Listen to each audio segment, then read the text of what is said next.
Información para todos. Oyoje, aparece una expresión en inglés que forma parte de aquel paquete que decíamos, no se traduce. Kundahanemi sería navegar en una navegación privada. Navegación privada, Kundaha. Kundahara se dice en guaraní, el Kundaha se suele decir, ¿verdad? El Kundaha que camina, que recorre, y Kundahara, que es el navegador en este caso.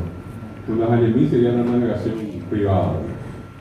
Ahí tienen ustedes la expresión tendaike, y nos encontramos nosotros en un primer momento con una circunstancia muy particular.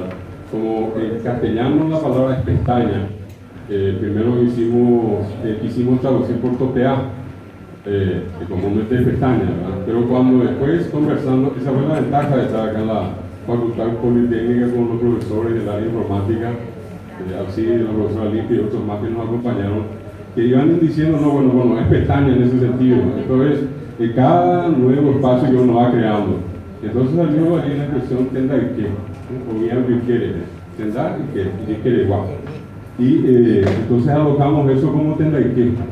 Van a ver ustedes cómo está, pues, sería una ventana nueva, o esta ventana, ¿verdad? Maranduja Pellique, entrar a un centro de información, o esta Ñimicajú, una